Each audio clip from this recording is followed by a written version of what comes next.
Our country. In Romania? Yeah. So this is my second. And your second is? That's my second time. And first time myself and the other Niamh Kavanagh came before Eurovision this year. We had such a great time. Really brilliant time here. I loved discovering the city because although we did 2 TVs here, we really enjoyed we got on the subway and we went around. Well, we did the whole thing. We went down on the train. You know, the metro, is it called metro? We're on the metro, we walked around and obviously looked at, the legs were hanging off us because we walked so much in Bucharest. It was beautiful, really beautiful Bucharest. I said it wrong, I'm doing that all the time. We had a really lovely time just walking around the city and getting to know it, and because we had a lot of time. We were supposed to work on the first day, and so we had a lovely day. And I enjoyed it a lot. I wasn't so lucky. I didn't have time to go around last time, and I don't think I have time this time either. So I have to come back. And you have to take me now. But every time this time around I'm really happy. In Malta we never get snow, so for me this is like being in a home. And I'm touching the snow everywhere, and I'm happy for the clothes because it's something different from my country, so it's really nice. What's your opinion about the Romanian people and how they receive you in our country?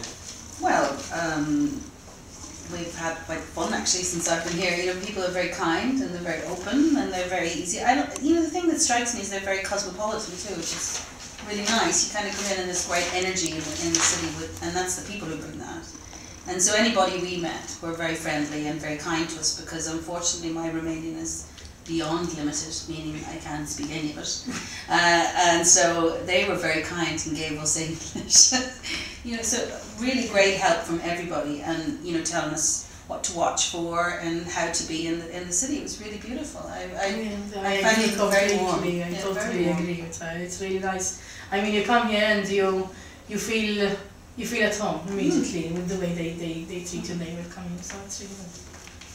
Our national selection event is taking place on New Year's Eve, so I suppose that it affected your personal life, because everyone spends New Year with his family, and did they come with you?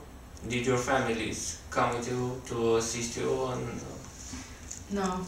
We're bad mummies. We're bad mummies. We're actually talking about it earlier.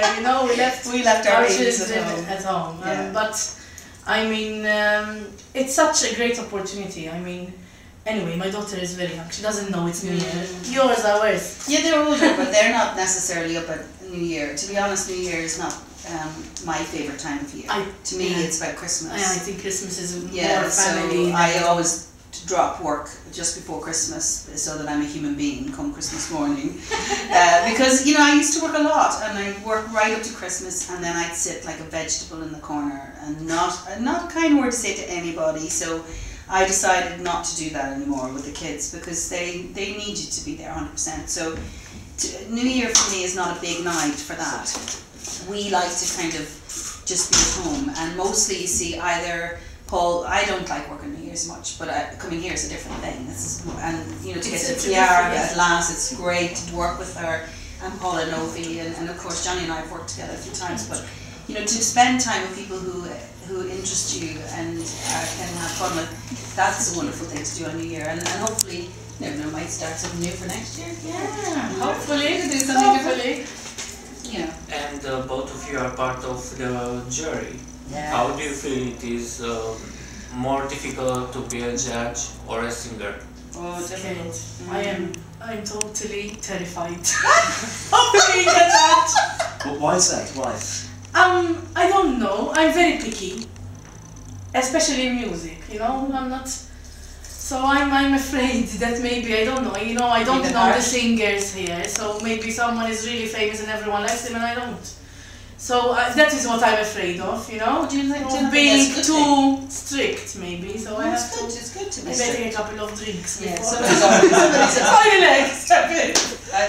No, not before we sing though. Please. No.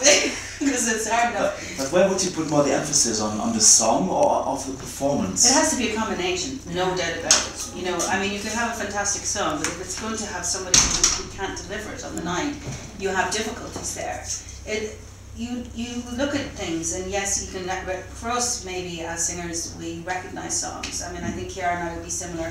We cover songs quite a lot, and therefore we recognise songs. You know, and you know what a song should have, and what it makes you feel. And so, if we were selecting for ourselves to sing, that's a different attitude. You can come and you say, "This is what I can bring to this song." Having said that, you watch a performer as a whole package. You watch a performer and a song. You know, over the years, certainly in Ireland, we had a time where we selected by the kind of X Factor type thing, and the difficulty there was we forgot about the song. The songs were randomly allocated at the end, and then you voted for who you liked. And the difficulty there is it has to be the combination of the two. You can't separate it. You know, Johnny, as mentioned, told me now earlier on, you can't imagine anyone else singing that song, although plenty will, you know, and probably do it fine. But to deliver it on the stage, that's what you want, the combination, just the same as Chiara did her songs, Angel. You couldn't imagine anyone else singing that song as well as that. You know, and you make Jürgen cry every time. Did you know that? You know, he cries all the time. He cries every time. It's like a picture. I'm not made him cry yet. Except the time I kicked him. At the time I kicked him, he cried, but that was the only time. Right, but you know, this is the point. It's like In Your Eyes is kind of known.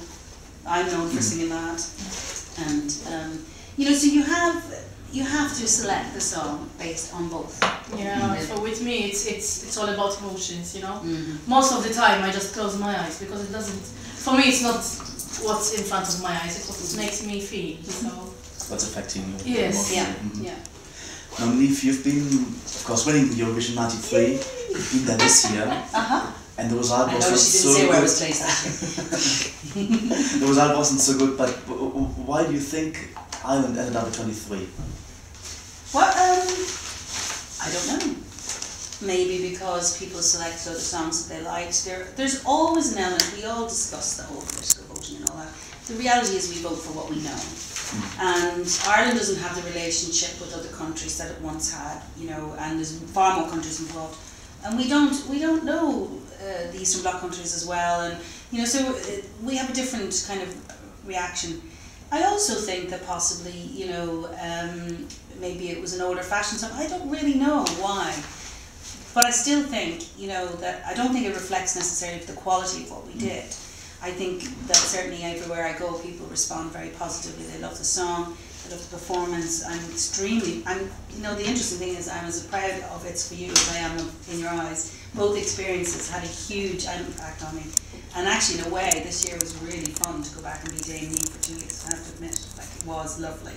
You know, isn't it nice to go back as Dame? That's why I keep going. I know, it is so fun. It's so fun to be behind it, but it's true. And you know, to be honest, I think it's a very positive thing for Eurovision that young people are voting. And you know, this is new. This is new. The kids voting on their mobiles and everything. It's very positive because then Eurovision will survive. You know, we don't want it to die. Do we want it to die? No. But Chiara, you've been there 3 times. Niamh, will you go back for a 3rd time? Maybe go back together. You know, I won't say no, right? Because I wouldn't have thought I would have gone back a 2nd time, to be honest with you. But if you get the right opportunity and it's the right thing, then you go with your heart. You don't enter for the sake. I will never enter because I feel I should be back in Eurovision to do whatever. It'll be whether the song, someone comes to me and said, this is a song and I feel I have to sing this song. Then, and that's where they're going to send it, then that's where I'll go. You know, and believe me, the fun I had this year, you know, where we were placed doesn't matter to me. I feel so proud of what we did this year that realistically, it doesn't really matter. Unless you're at the very top, the placing will only be remembered by the fans, you know, realistically at the end of the day. But they won't, it still doesn't change how they feel about what we did. And so, to me, I'm just as proud of that. And so, going back another time would be okay. I think it would be okay, but I'd have to get some sleep before I go, I think. Because I slept for a bit 2 weeks when I came back. I was having naps. I haven't had naps since I was a child. Anyway, go on. What can we expect from your musical future? For me, Yeah. I have some new songs that I want to record, and basically I've been working this year to earn the money to do it, because you know, this day and age it's hard enough to get people to part with their money for anything. So, but I'm very excited about some of the new stuff that I have. It's really good, and I'm a lot of nice new writers on it and stuff, and I've had a lot of interest in different things. But I must admit, some of this year has been catching up back with the family. I did take a bit of downtime, because at the end of the day, I haven't brought the kids this far to ignore them, you know, really. I'd made a conscious decision to be home with them, and I was just saying to Chiara earlier on, I don't mind going away for short times and doing whatever I do. And I love my job. I love my job. It's a vocation for me, really. But the reality is, it'll mean nothing if I come home to nobody. And that's what you'll be doing if you neglect them. So I miss the kids when I go away. But you know, it's nice to go home to them too. Fantastic. Now you collaborated on It's For You with Swedish songwriter